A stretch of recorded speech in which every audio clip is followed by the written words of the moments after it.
Maricel Bueno. Miss Maricel, naimbag nga bigat si ma'am. Naimbag na bigat may kanyang Manandeo at Courses Panga. Good morning po sa lahat. Good morning po. Na yung programa.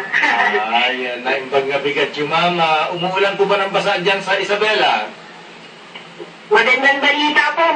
Maganda ang sikat ng araw dito ngayon. Ba, mabuti naman. Matapos sa sumalanta ang bagyong Odette, ano po? Ayan. Anyway, Ma'am Maricel, una-una po, congratulations po sa inyo bilang fourth placer sa 2013 Recognition of Outstanding CFIs ng Land Bank. Ma'am Maricel, ano sa palagay niyo ang paunang dahilan kung bakit kayo ang nabinibigyan ng Land Bank ng parangal na ito? Bago ang lahat po, nais po muna namin ipabatid ang aming pasasalamat sa Land Bank sa pagkakaloob sa amin ng napaka-prestigyosong parangal na ito. Actually, it's been 2 years in a row na. Dahil last year, kung maalala niyo po, pinarangalan din po tayo ng Land Bank bilang outstanding ay sa national level. Gaya po kasi ng Land Bank, layunin din ng Rural Bank of Kawayan na mabigyan sa kain ng pagulad ng maligigit na magsasaka at mga negosyante sa pamamagitan po ito ng ating serbisyong pinansyal. Kaya nung mapakalanan po tayo bilang isa sa mga national awardees, talaga natuwa po kami, hindi lang dahil sa award, kundi dahil ebidensya po ito ng tiwala at pagtangkilik sa atin ng mga kababayan natin dito sa Isabela, Cagayan, Quirino at Nueva Vizcaya. Miss Maricel, ang Rural Bank of Kawayan po ay isa sa mga conduits o partners ng Land Bank upang makarating ang tulong pinansyal sa ating mga kababayan sa mga kanayunan. Sa ngayon po, kumusta po ang estado ng inyong bangko sa kasalukuyan na ang Miss Bueno? Mula po nung magsimula ang operasyon natin noong 1965 pa po ito, so 48 years ago.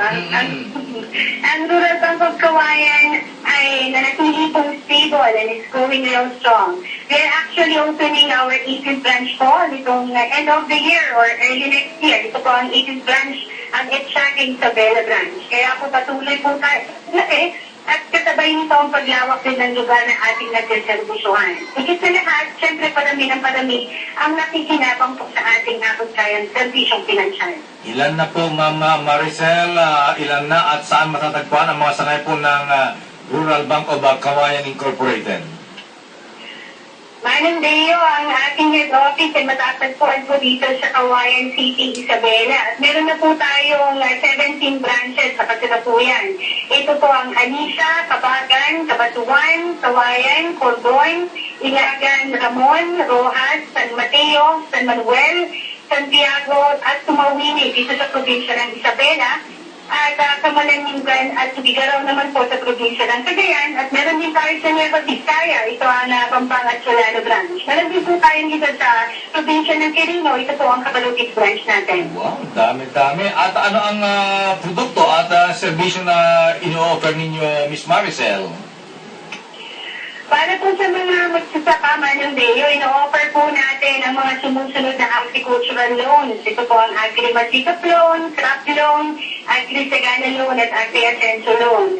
Sa mga negosyante naman po at nagdanais mo tayo ng bagong negosyo, commercial loan po ang para sa kanila. Ito po ang Nego-Asenso Loan at Money Shop Loan. Meron din po tayo para sa pangkalatang pinansyal na pangangailangan. We also offer personal loan. May mga special loan din po tayo para sa mga SSS pensioners natin. At syempre, tumatanggap po kami ng savings deposit. Ito po yung regular savings account, pensioner savings account, at student savings account. Meron din po tayong checking account at time deposit. Sir, we also facilitate po OFW remittances. Ito po ang media or remit, MoneyGram transfer at GCash remit. Tayo din po ay accredited SSS collecting and paying agent. At para naman po sa mga gustong maging loan retailer, we also offer po may catered GCash loan transaction. At may mga ATM din po tayo sa ilang branches natin. Ayan, Miss Bueno, para manakatulong ang pagpapauta at ibang programa ng Land Bank sa inyong bangko sa Rural Bank of Kawayan.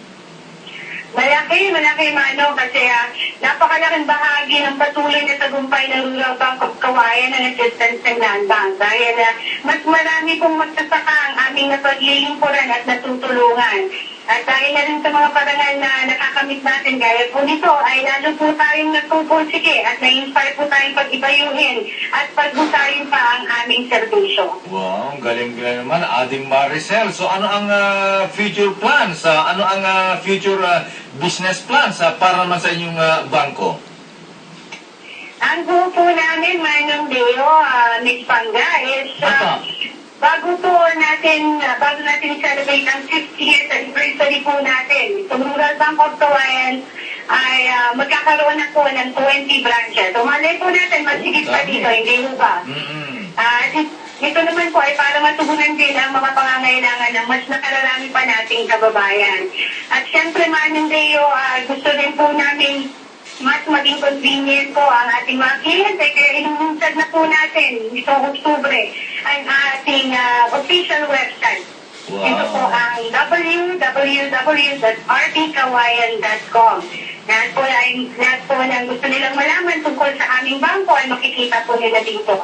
At siyempre po, abangan din nila ang launching po ng iba't ibang new products po natin, lalo-lalo na ang housing loan program natin bago po matapos ang taon.